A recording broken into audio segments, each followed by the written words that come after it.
Hello friends, welcome back to my channel. ये इस ड्रामे का पार्ट नंबर 10 है। अगर आपने इस ड्रामे के पहले के पार्ट्स को नहीं देखा है तो प्लीज़ आई सजेस्ट पहले उनको देख लें। मैंने इस ड्रामे के प्लेलिस्ट भी तैयार कर दी है। अगर आपको मेरी वीडियोस पसंद आ रहे हैं तो प्लीज़ इनको लाइक भी कर दें। Thank you. आइए आगे की हिंदी एक्सप्लेनेशन स्टार्ट करते हैं। हमारे इस पार्ट की स्टार्टिंग वहीं से होती है जहां नुच के फादर कहीं जा रहे होते हैं। वहीं दूसरी तरफ हमें नुच को दिखाया जाता है जो किसी बात में गुम होती है, तो उसके पीछे पीछे डैड भी आता है। डैड नुच को कुछ बोलने वाला होता है, उससे पहले नुच उसका हाथ अपने हाथ में लेके बोलती है, मैं समझ सकती हूँ इतना इजी नहीं है, तो आपको कुछ भी बोलने की ज़रूरत नहीं है। जिसे देखकर डैड भी समझ जाता है कि नुच बहुत अंडरस्टैंडिंग है। थोड़ी बात करने के बाद नुच अपनी गैलरी के बारे में डैड को बता ही रही होती है। वहीं पीछे से टाइम भी आ जाता है। पर एक एक्सीडेंट हो जाता है। कील से भरा हुआ एक बॉक्स ऊपर नुच के गिरने वाला होता है, तो टाइम नुच को साइड करते हुए उसे बचा लेता है। भी नोटिस करता है कि नुच के ऊपर कील का बॉक्स गिरने वाला है, तो वो उसे बचाने जा ही रहा होता है। तब तक टाइम आकर नुच को बहुत अच्छे से संभाल लेता है। टाइम नुच से पूछता है, तुम ठीक तो हो ना? और टाइम उस वर्कर को धमकी देते हुए बोलता है कि कैसे काम कर रहे हो। वो वर्कर हाथ जोड़कर उससे माफ़ी भी मांगता है। डैड जब ये सब देखता है तो वो नुच की हेल्प करने के लिए टाइम को थैंक यू बोलता है। टाइम डैड को बोलता है, मुझे तुमसे थोड़ा इम्पोर्टेंट काम है, क्या आप बाहर आएंगे? एक्चुअली हुआ कुछ ऐसा होता है कि चुन ने जब पिछले पार्ट में बताया था कि तुम्हारी कंपनी में जो इन्वेस्ट करने वाले थे अब वो नहीं कर रहे हैं, तो उसका सल्यूशन टाइम लेके आया होता है डैड के पास। टाइम डैड को एक प्रोफाइल दिखाते हुए बोलता है कि ये चाइना के बहुत बड़े इन्वेस्टर हैं, मैं इनसे बात करना चाहता हूँ हमारी कंपनी में इन्वेस्ट करने के लिए। डैड टाइम को इस प्रोजेक्ट पे काम करने के लिए बोलकर वहाँ से चला जाता है। वहीं दूसरी तरफ हमें दिखाते हैं कि जब टाइम उस इन्वेस्टर की पूरी डिटेल निकाल कर उससे मिलने आया होता है, तो वो देखता है कि उसकी एक्स गर्लफ्रेंड उस इन्वेस्टर के साथ जा रही होती है, जिसे देखकर टाइम तो बहुत ज़्यादा शॉक रह जाता है।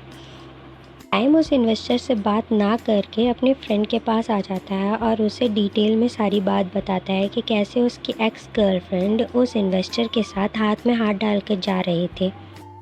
टाइम का फ्रेंड टाइम को सजेस्ट करता है कि तुम इस मौके का फ़ायदा उठा सकते हो। बिजनेस में कुछ भी गलत या सही नहीं होता है। तुम अपनी एक्स गर्लफ्रेंड से हेल्प लेके उस इन्वेस्टर से अपने कंपनी में इन्वेस्ट करने की बात कर सकते हो।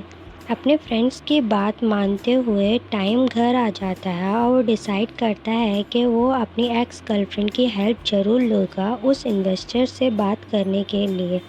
जब वो आ ही रहा होता है तो एक्सीडेंटली उसकी शर्ट में कोल्ड ड्रिंक गिर जाती है, जिसे देखकर वो वॉशिंग मशीन में अपनी शर्ट को धोने के लिए डालने जाता है, तो वो नोटिस करता है कि मदर और वर्कर दोनों साथ में चले आ रहे हैं। टाइम वर्कर और मॉम की बात सुनने के लिए साइड में चला जाता है। वहीं वर्कर मॉम से पूछती हैं कि कैसे नुच ने ये इतनी रिवीलिंग ड्रेस पहनने के लिए मान गई। वहीं मॉम बोलती हैं कि नुच तो ऐसी ड्रेस पहनना ही नहीं चाहती थी, वो तो मैंने उसको फोर्स किया तब वो मानी है।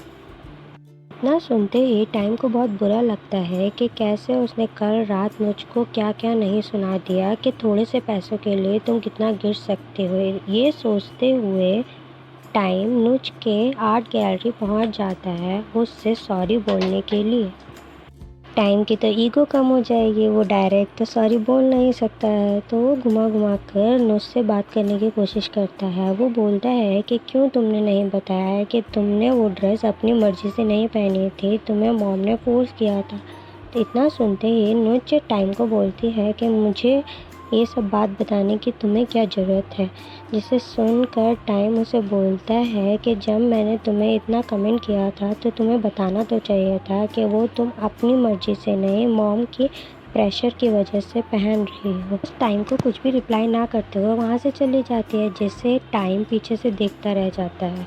टाइम नोटिस करता है कि वहाँ पर नुज की एक आर्ट फाइल पड़ी है जिसमें उसने डैड की फ़ोटो बना रखी है। उसी टाइम उसको किसी का कॉल आ जाता है और वो वहाँ से चला जाता है। वहीं हम लोगों को दिखाया जाता है कि जिस फाइल में नुज ने डैड की बहुत सारी पिक्स बनाई होती हैं, उसी में आगे उसने टाइम की भी बहुत सारी पिक्स बनाई होती हैं। वहीं दूसरे सीन में हमें दिखाया जाता है कि टाइम एक क्लब पहुंचा होता है। जब वो अपनी एक्स गर्लफ्रेंड को देखता है तो वो किसी एक चैलेंज को जीतने के लिए बहुत सारे दबाकर दारू पी रही होती है और वो कंपटीशन जीत भी जाती है, जिसे देखकर सब लोग हूटिंग करना स्टार्ट कर देते हैं। जब उसकी एक्स गर्लफ्रेंड टाइम को देखती है तो वो उसके पास आ जाती है। जिसके साथ कंपटीशन कर रही थी वो एक बार फिर से उसके साथ कंपटीशन करने के लिए बोलता है, जिसे टाइम रोकते हुए बोलता है इसने बहुत सारी ड्रिंक कर लिया, अब ये कंपटीशन नहीं करेगी। वहाँ गर्म माहौल होते हुए देख टाइम की एक्स गर्लफ्रेंड टाइम को अलग ले जाती है। टाइम की एक्स गर्लफ्रेंड टाइम से पूछती है, मुझे नहीं लगा था तुम इतने दिनों बाद फिर दोबारा इस क्लब में दिखाई दोगे। टाइम बोलता है, मैं यहाँ पर तुम्हारे लिए नहीं आया हूँ। टाइम की एक्स गर्लफ्रेंड बोलती है कि मुझे लगा ही था, ज़रूर तुम किसी काम से आए होगे।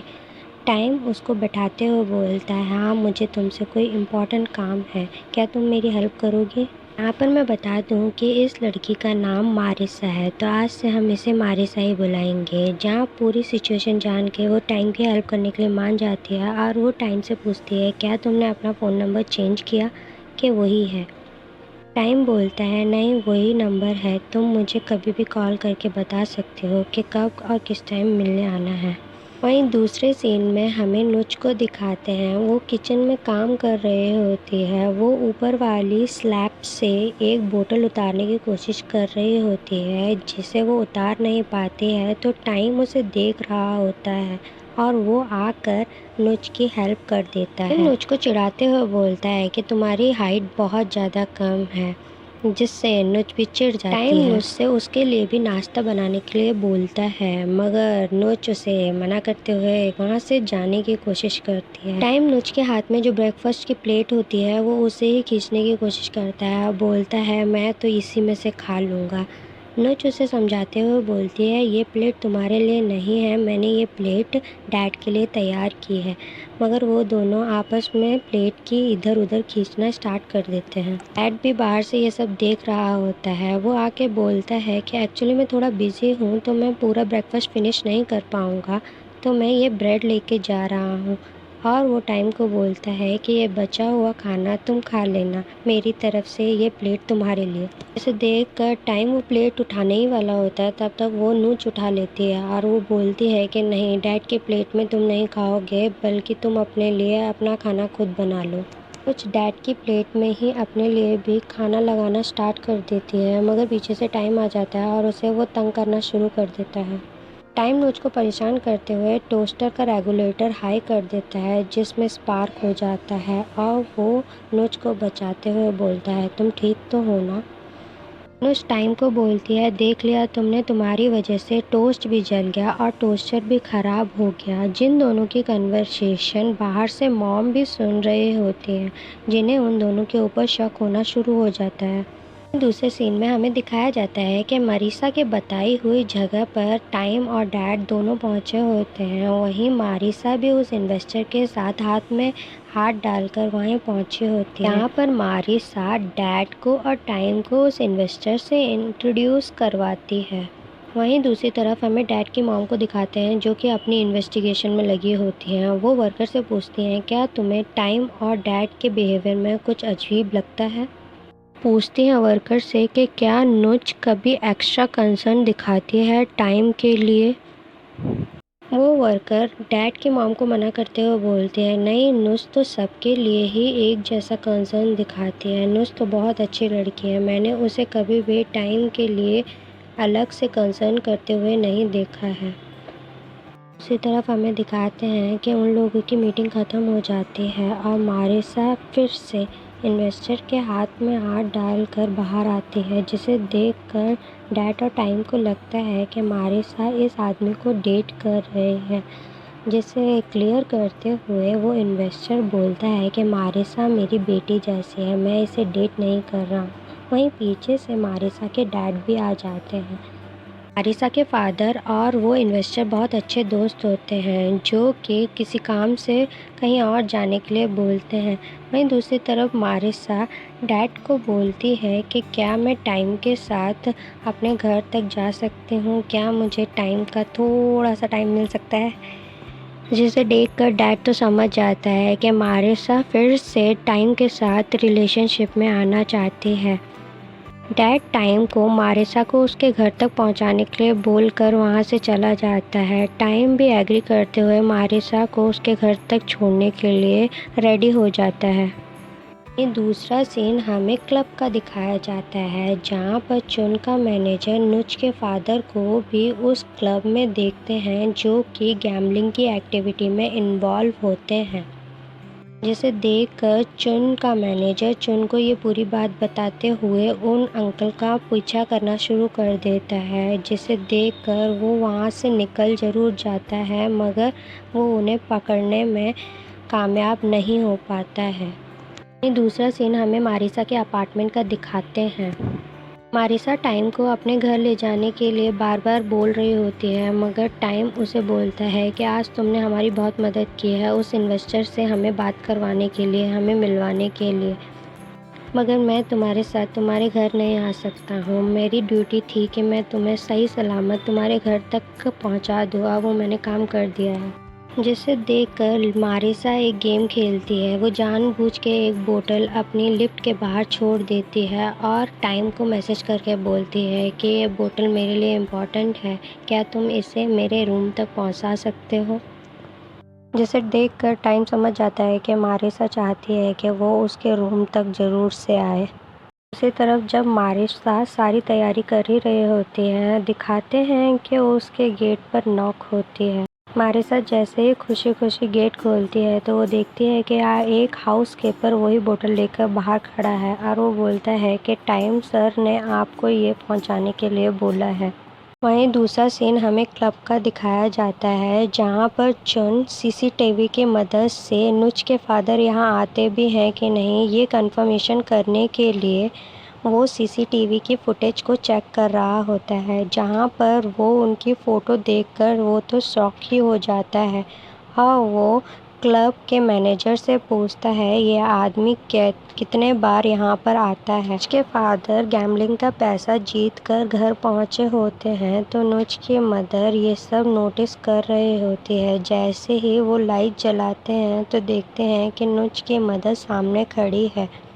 नुच की मदर नुच के स्टेप फादर से क्वेश्चन करना शुरू कर देती है। वो बोलती है कि कहाँ से आ रहे हो इतनी लेट नाइट।